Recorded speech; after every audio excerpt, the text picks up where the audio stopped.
o 12 mesiačikoch. V ďalekej krajine, kde sneh pokrýva vrcholky hôr a lesy šumia tajomstvom, žila raz jedna chudobná dievčina menom Maruška. Život jej neprial. Po smrti jej milujúcej matky zostala na milosť a nemilosť svojej krutej macoche a lenivej nevlastnej sestre Dorote. Macocha bola žena tvrdá ako starý dub. Jej oči boli chladné a vypočítavé a úsmev mala len vtedy, keď plánovala nejakú novú zlobu. Vlasy mala čierne ako uhlie. Neustále nariaďovala Maruške tie najťažšie práce a nikdy jej nedopriala odpočinok alebo milé slovo chvály. Nevlastná sestra bola lenivá a sebecká.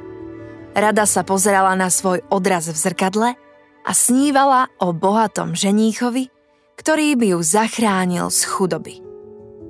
Nikdy nepomohla Maruške s prácou a naopak jej škodila rôznymi zlomyselnými vecami. Každý deň, hneď ako sa objavili prvé lúče slnka, Maruška vstávala z postele, ktorá bola tvrdá ako kameň a pokrytá len tenkou dekou. Zatiaľ, čo jej macocha a sestra ležali v teple v posteli a lenivo sa pretiahli. Rýchlejšie, dievča! Kričala macocha. Chcem svoj čaj a horúci chlieb čerstvý! Kričala každé ráno macocha na Marušku. Maruška nikdy neprotestovala. Namiesto toho sa usmievala a robila, čo sa jej povedalo. Po raňajkách musela umyť riad, vyčistiť podlahu a zabezpečiť, aby bol dom bez prachu. Macocha a sestra medzi tým sedeli pri krbe, šili si nové šaty a posmievali sa Maruške za jej špinavé ruky a otrhané šaty. Pozri sa na ňu, smiala sa sestra. Je ako myš v kúte, vždy pracuje a nikdy si nič neužije. Macocha sa len zlovesne usmievala a premýšľala o ďalšej práci, ktorú by Maruške mohla prideliť. Popoludní Maruška trávila čas prácou na poli alebo v lese. Zháňala drevo na oheň a vodu zo studne. Hoci bola unavená a svaly ju boleli, nikdy sa nesťažovala. Večer, keď sa vrátila domov, ju macocha často poslala späť do tmy, aby našla nejakú zabudnutú vec alebo aby dokončila prácu, ktorú vraj nedokončila. Zima bola tento rok krutšia než kedykoľvek predtým. Mráz kreslil biele vzory na okenných tabuľkách a sneh pokrýval zem ako hrubá perina. Macocha sedela pri krbe, zahalená v teplej deke a premýšľala, ako by mohla Maruške spôsobiť ďalšie trápenie. Maruška, zavolala macocha svojim ľadovým hlasom. Príď sem, mám pre teba úlohu. Maruška pristúpila k macoche s pokorou v očiach. Áno, macocha, ticho odpovedala. Chcem fialky, vyhlásila macocha s úškľabom. Chcem, aby si mi ich priniesla a nevracaj sa bez nich. Ale macocha, namietla Maruška. Fialky predsa v zime nerastú. Vonku je sneh a ľad. Nájdi ich, alebo si nezaslúžiš ani strechu nad hlavou.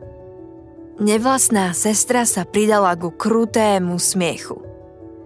To bude vtipné vidieť ju, ako sa plází po snehu a hľadá fialky, povedala s posmechom.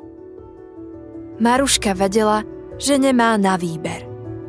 So slzami v očiach si obula staré topánky, zahalila sa do tenkého plášťa a vyšla do mrazivého večera. Pod topánkami jej vrzgal sneh a vetvy stromov sa ohýbali pod ťarchou ľadu.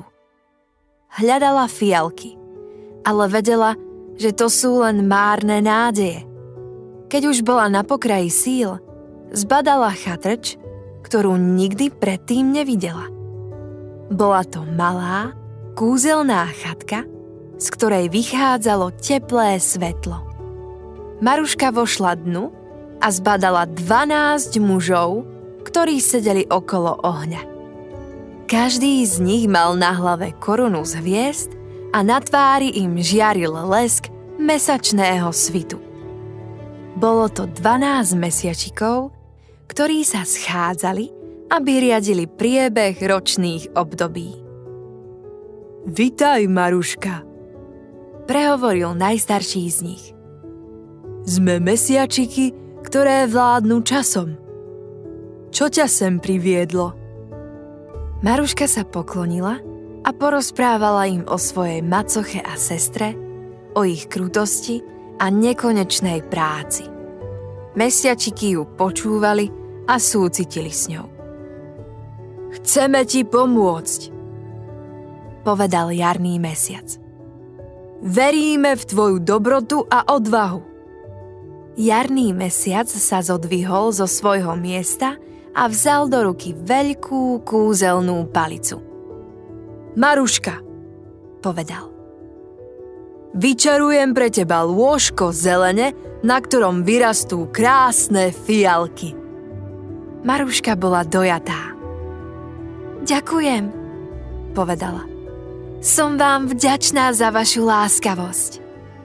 A tak Maruška vyšla von pred chatrč a uvidela pred sebou kúsok krásnej zelenej trávy, na ktorej skutočne vyrástli krásne fialky.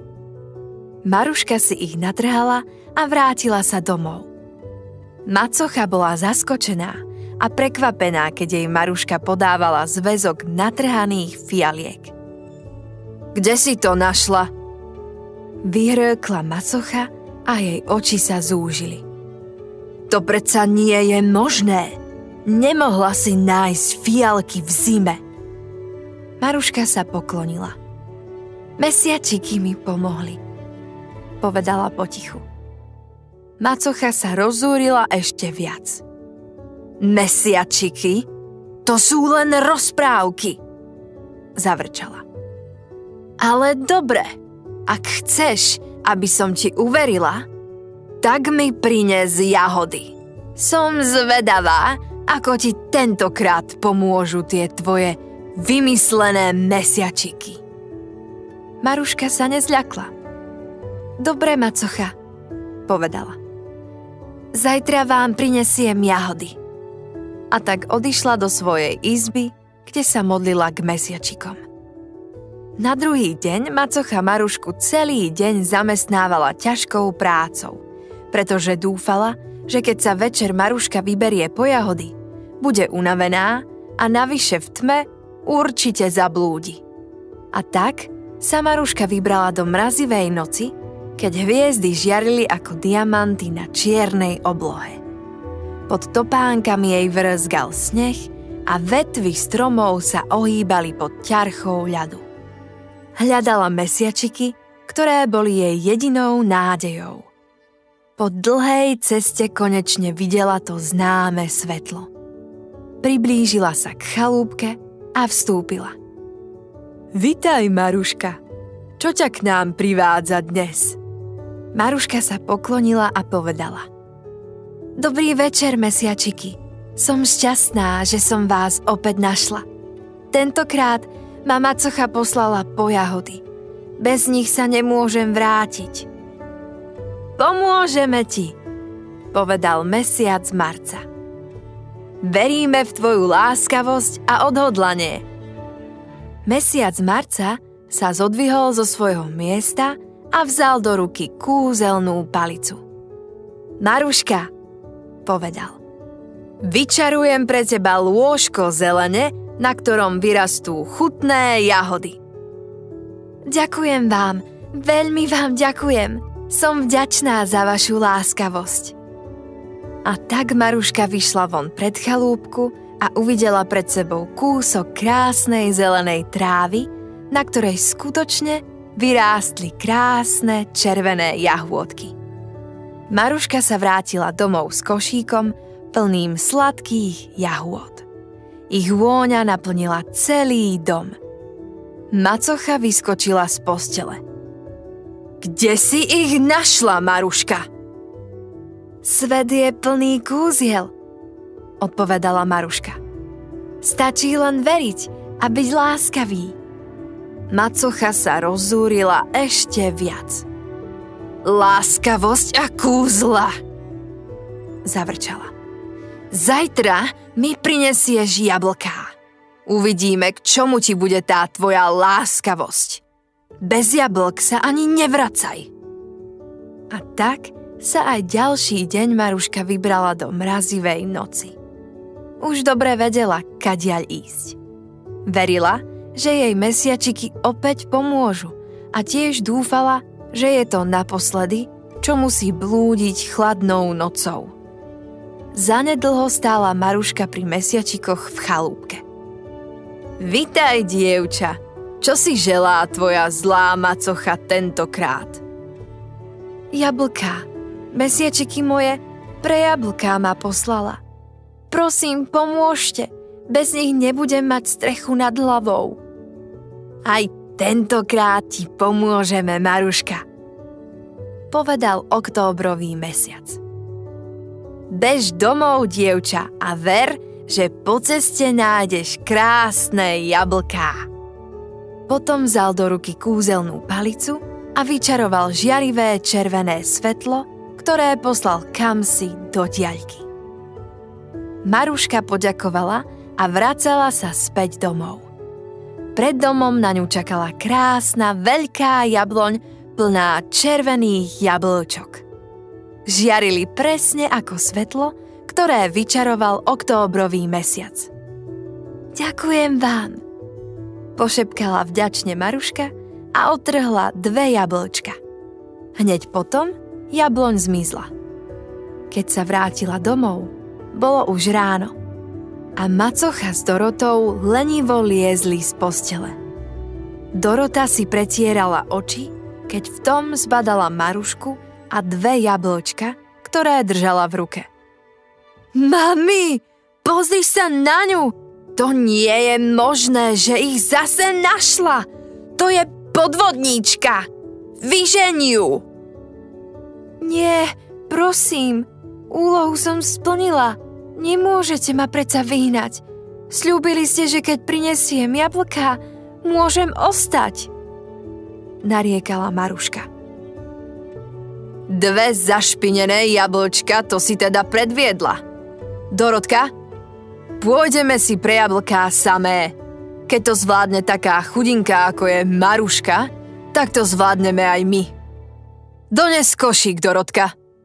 A ty, Maruška, zostaneš, ale budeš nám slúžiť ešte viac než predtým.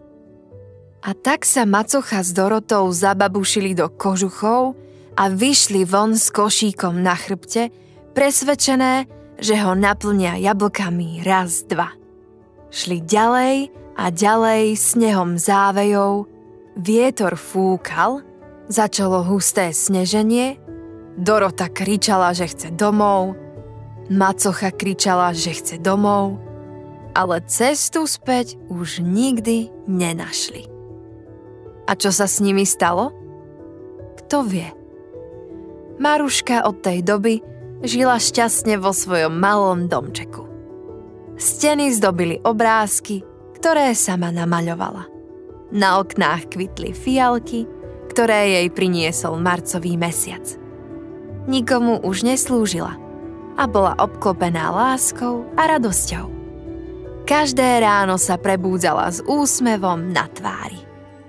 Chodievala na prechádzky lesom, kde počúvala šepot stromov a pozorovala tajomné stopy zvierat. Večer sedávala pri krbe a čítala si knihy o dobrodružstvách a kúzlach. Maruška sa stala hrdinkou svojej vlastnej rozprávky.